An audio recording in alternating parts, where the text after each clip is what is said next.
If you ever come home and the police are already waiting for you on your own front porch, don't knock, because it's already too late. The beam of a flashlight hit my eyes so hard I had to squint through the rain, water dripping off the edge of my hood, pooling at my boots, and for a second I thought they had the wrong house until I looked up at the numbers on the stone column. 1847. My house, my address, my front door, except the lock was different, polished brass instead of the matte steel I installed 5 years ago, and behind the officers, through the tall glass panels, I saw warm light spilling across my hardwood floors and shadows moving like someone was living there. "Sir, step back," one of the officers said, his voice flat, routine, like I was just another late-night disturbance. But then she stepped into view behind him, calm as if she belonged, wrapped in a cream-colored robe I recognized instantly, because my mother used to wear it every Sunday morning, and she pointed straight at me with a manicured finger and said, "That man is trying to break into my home." My jaw locked so tight I could hear it in my ears, louder than the rain, louder than the distant hum of a passing car on the main road half a mile away, and I remember thinking this had to be a mistake, some kind of mix-up, maybe a break-in that got out of hand. But then I slid my key into the lock out of instinct, and it didn't turn, not even a fraction, just scraped uselessly against pins that didn't belong to me anymore. And that's when something colder than the rain settled into my chest. My name is Ethan Caldwell, and that house behind those officers isn't just a property. It's a 6,200 square foot estate my parents built from the ground up, every inch documented, every deed locked in a trust my father drilled into me to protect no matter what. The kind of place where the staircase creaks exactly 3 steps up, where the study smells faintly like cedar and old paper, where the security system logs every single entry down to the second, and yet somehow, standing there in soaked jeans and a jacket that suddenly felt too thin, I looked like the outsider while she stood inside like she owned the air itself. "We received a call about an attempted break-in," the officer said, not unkind, just cautious, and I could feel the situation tilting in her favor with every second I stayed silent. Every second, I tried to process how a stranger was wearing my mother's robe in my house under my lights while calling the police on me. "That's my home," I said finally, my voice steady in a way that surprised even me. But she just laughed softly, a controlled, almost practiced sound, and stepped closer to the door without opening it, like she didn't want to risk letting me anywhere near the threshold. "He hasn't been here in weeks," she told them, her tone shifting into something official, rehearsed. The property was abandoned. The HOA had to step in. HOA. The word hit harder than anything else because now it made a kind of twisted sense. The notices I hadn't opened yet, the emails I'd flagged to review later, the assumption that no one would ever cross a line this far. And I could feel the eyes of the officers flick between us, measuring, deciding, trying to figure out which version of reality sounded more believable at 2 in the morning in a quiet gated neighborhood. I stepped forward just an inch, enough to feel the edge of the porch beneath my boots, and that's when I saw it.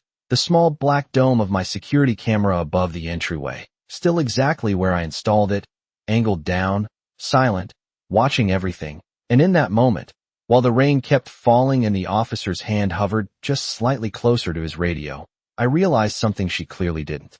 She thought this house was empty. She thought no one was watching. She thought I came home unprepared. What she didn't know was that my house never forgets. I did not argue with the officers, not yet, because arguing would have made me look exactly like what she wanted them to see. So I took one slow step back, rain running down my face, and let the moment breathe while my eyes stayed locked on that small black camera above the door, because I knew something she did not, something she could not fake with printed papers and confident lies, and that was time. Because time leaves a trail, and my house recorded every second of it. And as the officer asked me again to step away from the property, I reached into my jacket, not for anything dramatic, just my phone. The same phone that had been quietly syncing every alert, every access log, every failed attempt to override the system she clearly thought she had erased, and I could feel the shift even before I spoke, because calm sounds different than panic, and I was very calm. "Officer," I said, steady, controlled, "before you decide anything, you might want to know this house has a full security system with remote access logs, and I have not authorized a single entry in the last 18 days. I watched his expression change just slightly, not convinced, but no longer certain. And behind him I saw Brenda freeze for half a second. Just a flicker, just enough to tell me she had not thought that far ahead, and that was all I needed.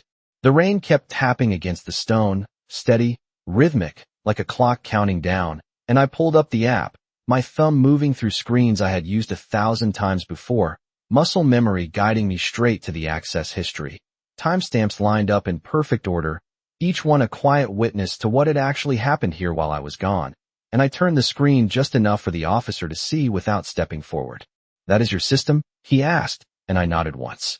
"Installed by me, registered under my name, tied to my account and my trust documentation," I said, not raising my voice, not rushing, just letting the facts land one at a time, and I could feel the air shift again, subtle but real, because facts do not need volume, they just need space. Behind the glass, Brenda tried to recover, her posture tightening as she stepped closer, still not opening the door, still keeping that barrier between us like it gave her control. "He is manipulating something on his phone," she said quickly, her voice sharper now, less polished. "I told you, the property was vacant. The association had to intervene for maintenance and security."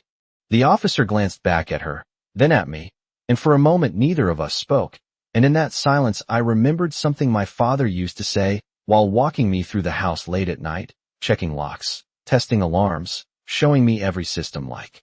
It mattered more than the walls themselves. "Ownership is not what people see, Ethan," he told me once, his hand resting on the banister that still had that small scratch near the base. "It is what you can prove when someone challenges it." And standing there, soaked and technically locked out of my own home, I realized this was exactly what he meant. I scrolled further, pulling up the override attempts, the failed admin resets, the exact moment someone had tried to claim control without authorization, each entry stamped with date, time, and device ID, and I tilted the screen again. "There," I said quietly. "That is when someone tried to take over the system, and it logged every second of it." The officer leaned in slightly, just enough to see, and I watched his posture change. Not dramatic, just a shift in weight, a recalibration, and behind him I saw Brenda's reflection in the glass door, her expression no longer confident, her eyes darting just once toward the camera above her head, as if she had finally realized it had been watching her the entire time. I did not need to accuse her. I did not need to raise my voice. The house was already speaking for me, and all I had to do was let it finish. The officer did not say anything right away, but I could hear it in the way the rain suddenly felt louder, like the silence had weight now, and that weight was shifting off me and onto her. And for the first time since I stepped onto that porch, I was not the one being evaluated, she was. "Ma'am," he said finally, turning slightly toward Brenda. "Do you have documentation that proves ownership or legal access to this property?" His tone changed just enough to matter, not aggressive, not accusatory, but no longer taking her word as fact, and that small shift was everything. Brenda straightened, pulling that same practiced composure back over her face like a mask she had worn 1,000 times before at HOA meetings and neighborhood disputes, and she disappeared from the doorway for a second before returning with a thin stack of papers, holding them up just enough for the officer to see without opening the door. "As I explained," she said smoothly, "the homeowner abandoned the property, the association intervened to maintain it, and I have temporary occupancy authorization while we assess long-term management." Every word sounded rehearsed, like she had said it out loud before, maybe even in front of a mirror, and I could almost see the version of reality she had built in her head, one where saying something confidently enough made it true. The officer took a step closer to the glass, scanning the papers from where he stood, and I did not move. I did not interrupt, because I knew exactly what those papers were not. They were not a deed. They were not a trust document. They were not filed with the county. And they were definitely not going to match the chain of title that had my family's name on it going back decades. "Sir," the second officer said to me quietly, "do you have anything that shows ownership?" I nodded once, already reaching into my pocket again. But this time I did not pull up an app. I pulled up something older, something heavier, something my father insisted I keep digitized and backed up in 3 separate places. "Yes," I said, and I opened the file, zooming in just enough for clarity. The official seal crisp even through the rain-speckled screen, my last name printed in full, Caldwell Family Trust, recorded, notarized, time-stamped. I stepped forward just enough to bridge the distance without crossing the line they had set. "This is the deed," I said, calm, precise, filed with the county, tied to the trust, and I can provide the registration number for verification right now. The officer took the phone, not out of my hands but close enough to read, and I watched his eyes move across the screen, slower this time, more deliberate, and I could feel something settle into place, not loud, not dramatic, just a quiet correction of reality. Behind him, Brenda spoke again, faster now, the edges of her control starting to show. "Those can be fabricated," she said, a little too quickly. "People do that all the time. You cannot just trust something on a phone." But even as she said it, her voice lacked the certainty it had before, and that was the crack. "Ma'am," the officer replied, still calm, "we can verify this with dispatch." He stepped slightly aside, speaking into his radio, reading off the document number I provided, and as the static answered back, I stood there in the rain, feeling the cold seep through my sleeves. But inside, something steady and unshakable had taken hold. Because this was not about convincing anyone anymore. This was about letting the truth catch up. Through the glass, I saw Brenda glance around the foyer, just for a second, like she was seeing the house differently now, not as something she had taken, but as something that was about to reject her, and I followed her gaze to the wall near the staircase where my family portrait used to hang, the one she had taken down, leaving a faint outline in the paint where it had been for years, and that empty space felt louder than anything she had said all night. The radio crackled again, and the officer's posture shifted as he listened, his expression tightening just slightly, and when he looked back at me, there was no confusion left, only confirmation. He turned toward the door, toward Brenda, and for the first time since I arrived, I saw uncertainty fully take over her face, not hidden, not controlled, just there, plain and real. And I realized in that moment that she had built her entire version of this story on one assumption, that I would not come back, that no one would challenge her, that the house would stay quiet long enough for her to become part of it. But she was wrong about one thing, and it was the only thing that mattered. I came back. The officer did not raise his voice when he spoke to her, but something in the air tightened the moment he said, "Ma'am, dispatch confirmed the property is legally owned by Ethan Caldwell under the Caldwell Family Trust." And I watched the words land on her like something she could not redirect or rewrite, not with tone, not with confidence, not with another stack of paper, and for a second she just stood there, hands still resting against the edge of the door as if she could hold it closed. Against reality itself. "That is not possible," she said. But this time it came out thinner, less certain, like she was trying to convince herself more than anyone else. And the officer shook his head slightly, not dismissive, just final. "Do you have any legal documentation granting you permission to occupy this residence?" he asked again, slower now, giving her one last chance to produce something real, something verifiable, something that could stand up to more than a glance. She hesitated, and that hesitation told the entire story.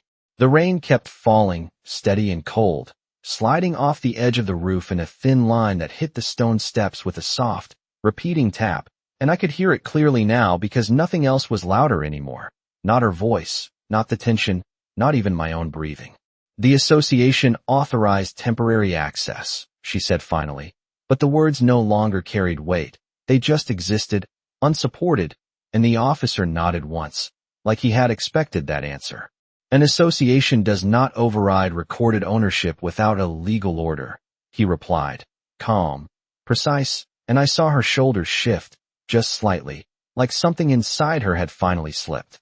For the first time, she looked at me directly, not with that practiced authority, not with dismissal, but with something closer to calculation, like she was trying to figure out how much I knew, how far I was willing to go, and I held her gaze without saying anything because I did not need to say anything anymore.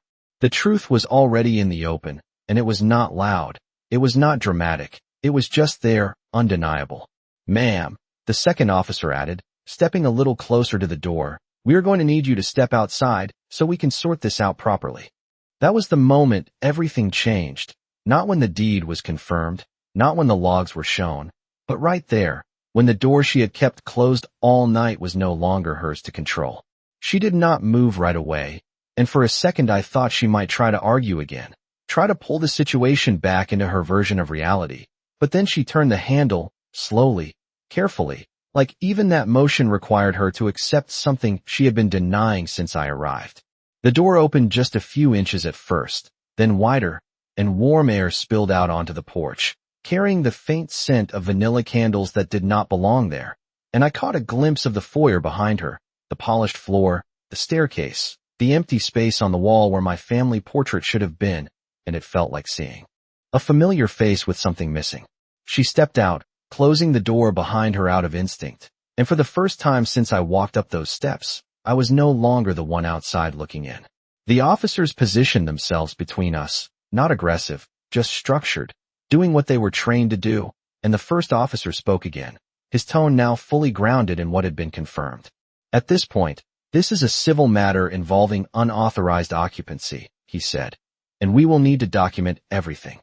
Brenda crossed her arms, not defensive, not exactly, but contained, like she was trying to hold herself together under a pressure she had not planned for, and I could see it now, the crack she had hidden behind confidence, behind authority, behind the assumption that no one would challenge her. I looked past her for a moment, at the door, at the lock that was not mine, at the camera still mounted above it, silent and steady, and I realized something simple and absolute. She had managed to step inside my house. She had even convinced people, for a moment, that she belonged there. But she had never actually owned a single second of it. And now, every second she had taken was about to be counted.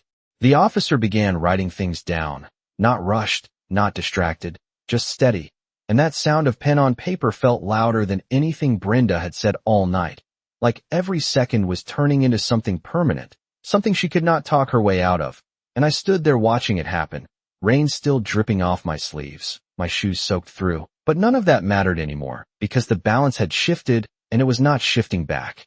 We are going to need a timeline, the officer said, glancing between us. When you entered the property, how access was obtained, and any documentation you relied on. His words were neutral, but they carried weight, and I saw Brenda hesitate again, just for a fraction of a second before she answered, and that hesitation said more than anything she could have explained. The association received reports that the property was unmaintained, she said, slower now, choosing each word carefully. And as president, I authorized entry to prevent deterioration and potential security risks. It sounded structured, almost official, but there was something missing, something she could not fill in, and the officer caught it immediately. Authorized by who? He asked, simple, direct, and she paused again, longer this time, her eyes flicking briefly toward the closed door behind her like it might offer an answer. The board, she said finally, but there was no follow-up, no names, no documents, no signatures, just a statement hanging in the air without support.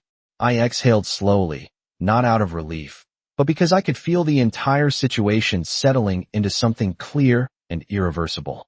There is no clause in the HOA bylaws that allows forced entry into a privately owned residence without a court order, I said, not raising my voice, just stating it the same way I would state an address or a date, and both officers looked at me, not surprised, just attentive, because now this was no longer confusion, it was structure. Brenda shook her head quickly, trying to regain ground. You were gone, she said, and for the first time there was frustration in her voice, sharp and unpolished. No one had seen you. The property looked inactive. We had a responsibility to act. I nodded once, because that part was true. I had been gone, 18 days, a trip I had planned for months, everything secured, everything documented, everything exactly as it should have been. You had a responsibility to follow the law, I replied, and I could feel the words land harder than anything else I had said, because they were not emotional, they were precise. The officer writing paused for a second, then continued, and I noticed the second officer glance up at the camera above the door again, like he was starting to understand just how much of this had already been recorded before anyone even made a call.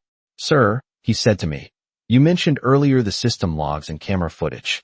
Are you able to provide access to that? I nodded immediately. Yes, I said, already unlocking my phone again, scrolling to the footage, pulling up the exact moment a vehicle pulled into my driveway while I was out of state, headlights cutting across the lawn, timestamp clear, license plate visible, followed by another clip of the front door, the lock being changed, tools set down on the exact stone step I was standing on now. I turned the screen toward them, letting the video play. Without commentary, because it did not need any, and I watched their expressions shift, not dramatically, but enough to confirm what they were already starting to piece together. Brenda did not speak this time, and that silence was louder than anything she had said earlier, because it was not controlled, it was not strategic, it was the absence of a defense she could not build fast enough. The rain started to ease, just slightly, the steady tapping softening into something lighter, and I could see the reflection of the porch light in the wet stone, distorted but still there, and for a moment everything felt still, like the house itself was holding its breath, waiting for the final piece to fall into place. "Ma'am," the officer said again, turning fully toward her now. "Based on what we have seen so far, you did not have legal authority to enter or occupy this residence." And the words were not loud, but they were final in a way that could not be undone. I watched her face as she processed it, the confidence gone now, replaced by something else, something smaller, something that finally matched the truth of the situation, and I realized that everything she had built here, every assumption, every step, every decision, had depended on one thing, that no one would ever stand on this porch and say otherwise. But I was standing there now, and the house had already spoken, and there was nothing left for her to rewrite. For a moment, no one moved, and it was strange how quiet everything felt after all of it, like the rain had stepped back just enough to let the truth settle in, and I could hear the faint hum of the house behind that closed door, the same low electrical rhythm I had lived with for years, steady and familiar, and it hit me that even after everything she had done, the house still sounded like mine. "Ma'am," the officer said again, softer now, but no less firm, "we are going to need you to gather your belongings and step away from the residence while we complete the report." There was no accusation in his voice, no escalation, just a direction, and that made it even more final, because it was not about arguing anymore. It was about process. Brenda looked at the door behind her, then back at the officers, and for the first time she did not try to speak over them, did not try to redirect the narrative. She just stood there, arms still crossed, but no longer in control of anything that mattered. "I will need to go inside," she said eventually, her voice lower now, controlled in a different way, like she was trying to hold on to some version of dignity, and the officer nodded. "We will accompany you," he replied, and then he turned slightly toward me. "Sir, you can remain here while we secure the situation." I nodded once, not because I wanted to stay outside, but because I understood what needed to happen next, and sometimes stepping back is the fastest way forward. The door opened again, wider this time, and the warm air rolled out across the porch, carrying that same artificial sweetness that did not belong, and I watched as she stepped back inside, the officers following just behind her, and for a second I caught a full view of the foyer, the polished floor reflecting the light, the staircase curving up to the second level, and that empty space on the wall still pulling my attention like something unfinished. The door closed again, not completely, just enough to leave a narrow gap, and I stood there in the quiet, listening. I could hear faint movement inside, footsteps, drawers opening, the soft shift of things being moved, not chaotic, just deliberate, and each sound felt like a layer being peeled back, like the house was slowly resetting itself one piece at a time. I looked up at the camera again, still steady, still recording, and I thought about every second it had captured while I was gone, every decision she made, every assumption she relied on, all of it preserved without bias, without emotion, just facts waiting to be seen. My phone buzzed lightly in my hand, a delayed notification from the system, a summary of recent activity that had been syncing while I stood there, and I opened it without thinking, scrolling through entries that now read differently. No longer confusing, no longer out of place, just a clear record of intrusion followed by correction. The rain slowed even more, turning into a light mist that hung in the air instead of falling, and I could see the outline of the driveway stretching back toward the gate. The same path I had driven so many times without thinking, without ever imagining I would stand at the end of it unable to walk inside my own home. But that feeling was gone now, replaced by something steadier, something grounded, because this was no longer uncertain, it was already resolved, it just needed to finish unfolding. The door opened again after a few minutes, and one of the officers stepped out first, holding a small notebook, his expression calm, composed, like everything was exactly where it needed to be. Behind him, Brenda followed, carrying a bag now, her posture different, not defeated, but no longer elevated, no longer above the situation she had created, just part of it. She did not look at me as she stepped onto the porch, and I did not say anything to her, because there was nothing left to say that had not already been proven. The officer closed the door behind them this time, fully, the latch clicking into place with a sound I had heard thousands of times before, but never like this, never as something being returned instead of taken. He turned toward me, giving a small nod.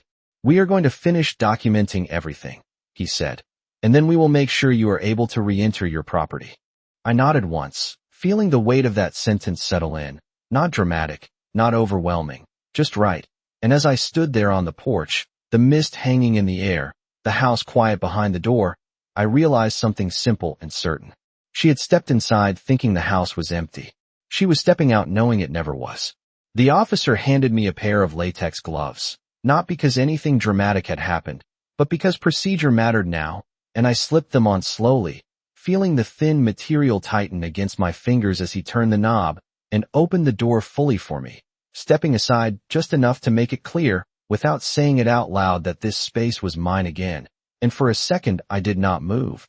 I just stood there at the threshold, looking in, letting my eyes adjust to the warm light, to the familiar layout that now felt slightly off, like a song played at the wrong tempo.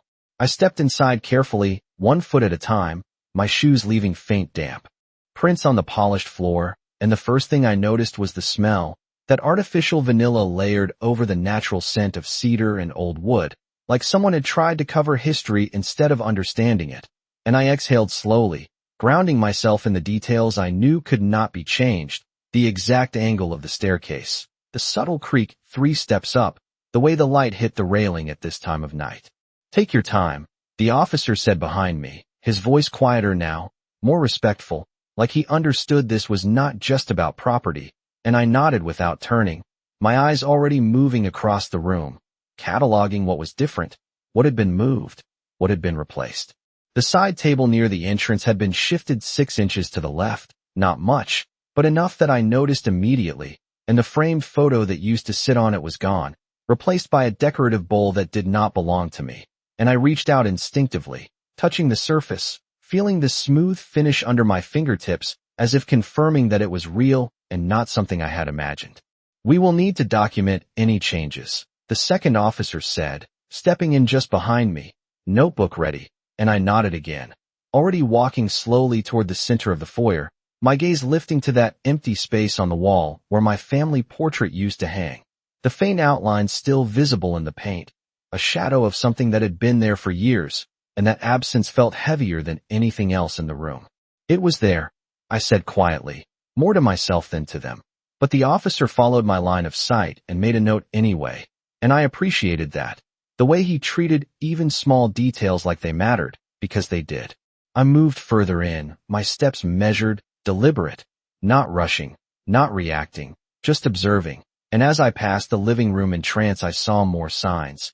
A throw blanket that was not mine draped over the couch, a stack of magazines on the coffee table, a lamp that had been repositioned, all small things on their own. But together they told a story of someone trying to settle in, to make the space feel like theirs. And I could feel that story unraveling with every step I took. "If anything is missing or damaged, let us know," the officer said, and I nodded, but my focus had already shifted to something else, something deeper, something structural. I walked toward the wall panel near the hallway, the control interface for the house system, and I pressed it once, waking the screen, the soft glow illuminating the display as it recognized my account, my access, my authority, and for the first time since I arrived, something in the house responded directly to me again. The interface loaded, clean, intact, and I could see the access hierarchy, the overrides, the failed attempts still logged in the system, each one a quiet confirmation of what had happened here, and I glanced back at the officers. "She tried to reset admin control," I said, not accusing, just stating, and the officer nodded, writing it down without interruption. I turned back to the screen and initiated a system refresh, not dramatic, just a standard process. But as it ran, I could feel the house recalibrating, like it was shedding something that never belonged. The lights flickered slightly, then steadied, the system confirming restored control, and in that moment, the space felt different, not visually, not immediately, but in a way that was harder to describe, like something had quietly returned to its proper place. I stepped back from the panel and looked around again, taking it all in, the changes, the traces, the attempts to overwrite something that could not be replaced, and I realized that what she had tried to do was not just take a house. She had tried to step into a story that was never hers, and now, piece by piece, that story was correcting itself. Behind me, the officer closed the door gently, the sound soft but final, and as I stood there in the center of the foyer, surrounded by everything that had been moved, touched, and altered, I understood something with complete clarity. She had lived here like she belonged, but the house never recognized her. It was just waiting for me to walk back in. I did not rush to clean anything, did not start moving objects back into place, because something told me this moment was not about restoring the house yet. It was about documenting exactly what had been disturbed, and I turned slowly, taking in every detail. Like I was seeing it for the first time, the misplaced lamp, the unfamiliar magazines, the subtle shift in furniture that no one else would notice but I could feel in my bones, and I pulled my phone back out, not for the system this time, but for the camera, because now every detail mattered. "We will walk through with you," the officer said, and I nodded, already stepping into the living room, angling my phone to capture the layout, the positions, the objects that did not belong, each frame freezing a version of the truth before anything could be corrected or explained away. The couch had a throw blanket that was not mine, soft, neutral, carefully chosen, like someone had tried to match the aesthetic without understanding it, and I zoomed in slightly, capturing the texture, the placement, then moved to the coffee table where a stack of glossy magazines sat, none of which I had ever purchased, their edges aligned too neatly, like a display rather than something lived with. "Make sure to note anything that appears newly introduced," the second officer said, and I gave a slight nod, continuing through the space, my steps slow, deliberate, each movement intentional, because this was not about emotion, it was about evidence.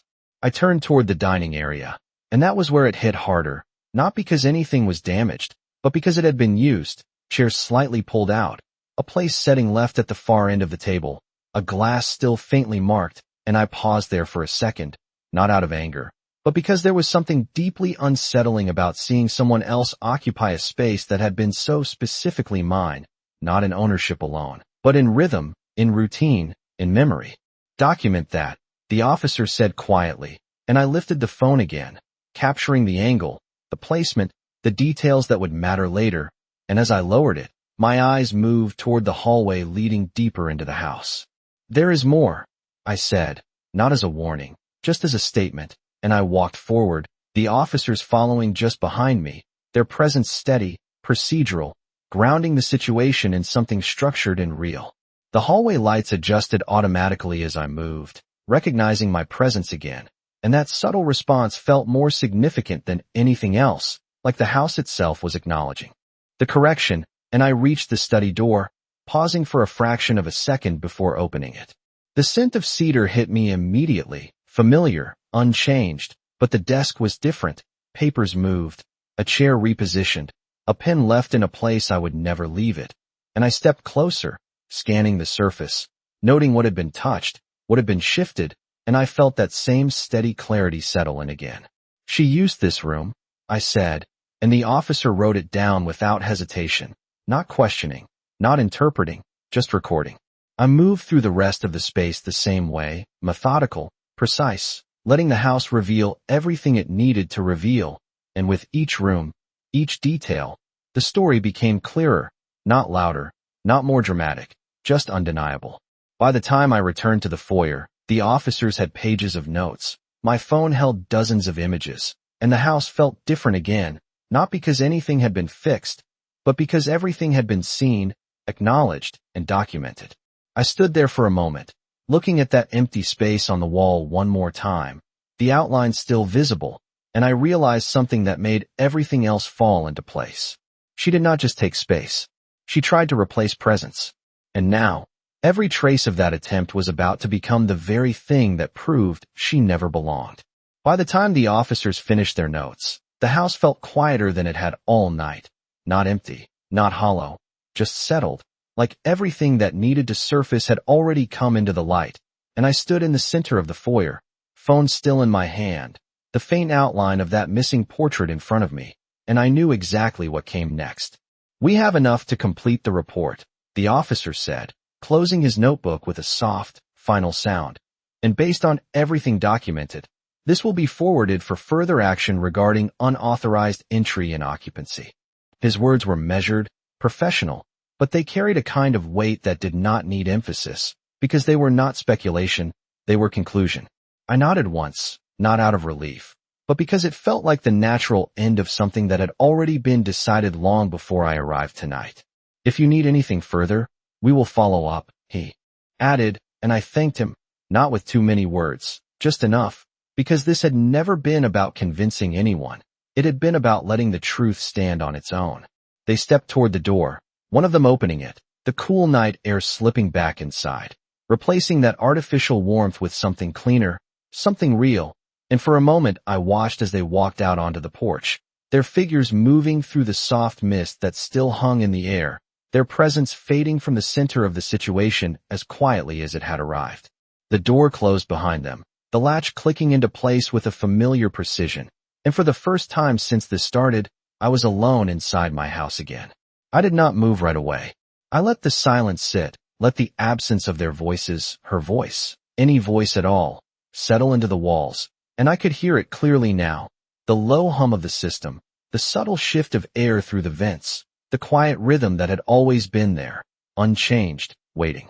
I walked slowly to the side table near the entrance, the one that had been moved, and I placed my hand on it again, then nudged it gently back into its original position, just a few inches, but enough that it aligned with the pattern in the floor the way it was supposed to, and something about that small correction felt more significant than anything else that had happened tonight. I reached into my pocket and pulled out the small frame I had found earlier, the one with my family photo that had been removed, and I set it back where it belonged, adjusting it until it sat at the exact angle I remembered, not perfect, not staged, just right. Then I stepped back, looking at the space again, and it felt like the house had exhaled. I moved to the wall, to that empty space, and paused there, my hand resting lightly against the faint outline in the paint, tracing the edges of where the portrait had been, and I knew I would put it back, not tonight, but soon, when everything else had settled, when the last trace of her presence had been documented and cleared, when the house was fully itself again. I turned toward the control panel once more, the screen. Still active, still responsive, and I ran one final check, confirming every access point, every system, every lock, resetting what needed to be reset, reinforcing what had already been restored, and as the system confirmed secure status across the entire property, I felt something settle into place that had nothing to do with technology or documentation. It was certainty. I walked back to the center of the foyer, looking around one last time, not searching, not scanning, just seeing, and I realized that everything she had tried to build here, every assumption, every step, every claim, had already collapsed under the weight of something much simpler than power or authority. Proof. She thought presence was enough. She thought stepping inside made it hers. But ownership is not volume. It is not confidence. It is not who speaks the loudest when the door is closed. Ownership is what remains when everything is questioned, when every detail is examined, when every second is accounted for. And as I stood there, in the quiet, in the space that had never stopped being mine, I understood something with complete clarity. Justice is not loud. It does not argue. It does not rush. It waits, it records, and when the moment comes, it speaks once, and that is enough.